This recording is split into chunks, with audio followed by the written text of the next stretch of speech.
Hi, you guys. I was trying to, move on to maybe some other things, cover some things about GMO and some of the things that these people that are running the country, not just this country, but a lot of the world, some of the things that they're poisoning us with that a lot of you I don't think are really aware of. But the thing is, with everything moving like it is right now, I don't have any choice except to come back to what I've been talking about the last 2 or 3 days here, uh, because things on a daily basis get worse. Um, so what I'm doing here right now is I've got most of you know who Judge Jeannie is from Fox News, and if you won't listen to me, at least maybe you'll listen to somebody that you know that's credible. She's as credible as they come. And so I'm going to put her on here first, and then I'll come back and I'll talk to you guys afterwards. But listen to what she's got to say because we're in a lot of trouble. I've been telling you guys this for 5 6 months now, I guess, and because it's not happening the next day or whatever, you guys are brushing it off. You can't do that anymore. You have to wake up. You have to stand up. Listen to Judge Jeannie, and then I'll come back and talk to you afterwards, okay? Thanks. You know, I've spent a great deal of time over the last 2 years analyzing and criticizing what I believe are major blunders by the Obama administration, more interested in winning elections, changing the demographics of our nation, and creating a socialized state where dependency is the norm than protecting the safety and security of hardworking Americans. Now, you know me. Most of the time, I'm fearless. I've spent my life fighting, investigating, prosecuting, and sentencing the worst of the worst. But tonight, I'm worried. You may not know where places like Baghdad, Aleppo, Tehran, or Fallujah are. But if you don't think that what happens there matters to you, you're wrong. And I don't care if you live in Beaumont, Texas, New York City, or Anaconda, Montana. You need to be afraid.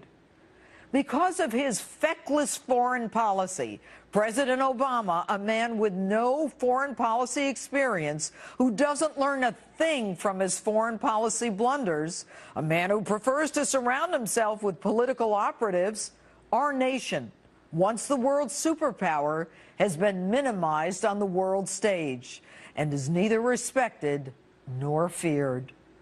Barack Obama has proven to Russia's Putin, to Syria's Assad, to Iran's Ayatollah, and Afghanistan's Karzai, they can cross any red line that he draws with impunity. The latest disaster, of course, the Bergdahl trade of 5 of the worst savages, terrorists who wear their 12 years at Gitmo as a badge of honor, once again sending a message of weakness. Our commander-in-chief has literally replenished the enemy in a time of war. But not to worry. These 5 guys are not a threat to the United States. They are a threat to the safety and security of Afghanistan and Pakistan. If they're not a problem, why did you keep them in Gitmo for 12 years? And if they're not a problem, why was your president afraid to tell Congress he was even letting them out? And today, another example of Obama's ineptitude.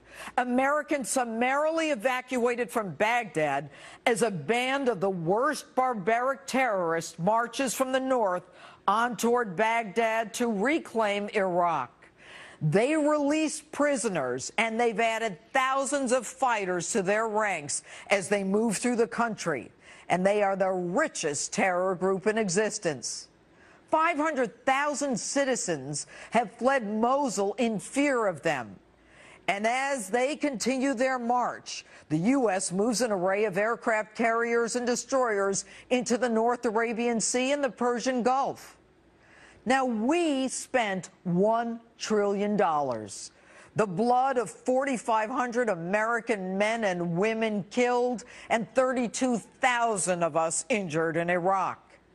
Yet Barack Obama left Iraq contrary to the advice of military leaders and those like Senator John McCain, who said he left too early when McCain stated on the Senate floor 3 years ago that the decision to do a complete early pullout was dictated by politics, not our national security. And Senator McCain said that history would judge President Obama's leadership with the scorn and the disdain that it deserves. America left Iraq as a state not able to stand on its own. And the head of this band of savages is a man named Abu al-Baghdadi, the new Osama bin Laden, a man released by Obama in 2009 who started ISIS a year later. And when Baghdadi left Camp Bucca, where the worst of the worst were held in Iraq, he threatened his American jailers, saying, "I'll see you in New York." And as the nation of Iraq teeters on the brink of total destruction, there is no question that the march will inevitably continue toward the West and the United States. As though out of a movie, the march of the Sunni militants, along with ISIS troops, deemed even by al-Qaeda to be too militant, are letting criminals out of jail to add to their ranks, burning churches, beheading, crucifying, stoning, and shooting police and military, even civilians from the Maliki government. ISIS is dedicated to building an Islamic state dedicated to the slaughter and the massacre of the infidels. But Barack Obama is really tuned in. The world is less violent than it has ever been. It is healthier than it has ever been. It is more tolerant than it has ever been. And get this, although there were only 800 ISIS soldiers against 12,000 Iraqis trained by the United States, the Iraqis were so fearful they dropped their weapons, they dropped their uniforms, and they even left a bank open for plunder. And now ISIS has $500 million in its hands. The bottom line, the country of Iraq is another burning cauldron in the Middle East, being overrun by those who seek to create an Islamic caliphate that considers us infidels and is dedicated to the killing of non-believers and our destruction. Yes, indeed, you need to be worried. Okay. I hope you listened to that. I hope you're worried. We've gotten to the point now where nobody can really be, what do I want to say? You can't be blind anymore. They're getting ready to, and I'll be real honest with you. This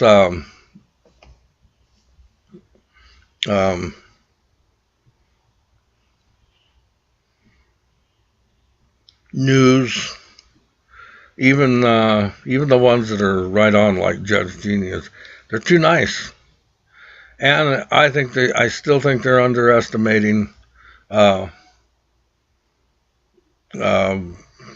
Obama. He's not stupid. He's not incompetent. He knows exactly what he's doing. He's doing exactly what he's being told to do. This is a plan. And I want you guys, I'm not trying to create fear here or anything. I'm just trying to get your attention because you're not awake. And it's not all your fault that it's that way. This stuff has been in the works for a while. And part of it has been dumbing everybody down. They're using psychological warfare on everybody, and you guys don't know it. But you know what? It's way past you laughing at me anymore. It's way past you trying to write everything off as a conspiracy theory. We're in deep crap here. And you guys know it. Even those of you that don't want to admit it, you know it. And you know what? You got two choices right now. One is to stand up and try to help us save this country and save our families, your life, everything. It's all on the line now. And you take a hard look at what that ISIS group is doing over there in Iraq right now. You think that's unique to there? Wait till it comes here. It'll be 10 times that. You want to see people get slaughtered? It's coming, you guys. And all it takes is for you to do nothing. And a lot of you, that's what you're doing right now. And some of you and I have had words. I'm all done talking and BSing with you. You know, you need to wake up and help us, or we're all going down the tube, man. This guy is taking us down right now. Look at the borders. You got thousands of people coming across from the other countries. How are we going to feed them? We're not even feeding our own. You can't deny, because it's been all over the news. They've cut our soldiers that are fighting have been cut down to 2 meals a day, while they feed these people that Barack Obama and this regime, they ain't all Democrats. Feed this regime. They're advertising in these other countries for these people to come here and get free food, money, everything. That's why they're here. You can't blame them. They're suffering where they're at. But what they don't know is as soon as they get here, they're here for one reason. If we make another election of any kind, these people are being promised money if they vote Democratic. If they vote to take away the guns. This isn't a theory. This is exactly what's happening. And they're bringing thousands of them here while we've got people in this country that are going hungry or going without. While they sit there and talk about cutting Social Security, where there's a lot of people who can't make it on less. It's already bad. And all of you people, it's way past you supporting Obama or any of that crap. You got to wake up now. You have to stand up. You have to help us. We've got to take this nation back, and we've got to do it now. You didn't think they're gonna have hearings for the next 10 months, and that's gonna take care of everything, or they're gonna have another vote, just vote them out. None of that's gonna happen. Okay? It's not going to happen. We're not going to see the next elections. I don't put timelines on everything, but I can sit here and I can see what's happening right now. It's coming down, man. The first of July, when this factor, which I've told you guys about, comes in, those experts are probably pretty close to right as far as this country folding. Obama has brought all these people in here to help that happen. And when it happens, there's going to be martial law, and then the crap is going to hit the fan. And all you people out there that think nothing's happening, you want to keep on partying, you want to keep on drinking, you want to keep on laughing at everybody that's saying something's happened, your ass is going to be in the ringer, all with the rest of us. And what are you going to do then? Right now is when you have to do something. And I'm sorry that I'm coming off like this, because I know a lot of people, you guys out there. I know that. And I don't mean any disrespect. I'm just telling you. Right now, you guys have to wake up. You have to make a decision. If you don't make one, look at those pictures again in Iraq. Those graves and everything, them soldiers walking up and down and just shooting the crap out of everybody, that's you. Here pretty soon if you don't help us stop this. All right? I got to go. I love you guys. Please wake up.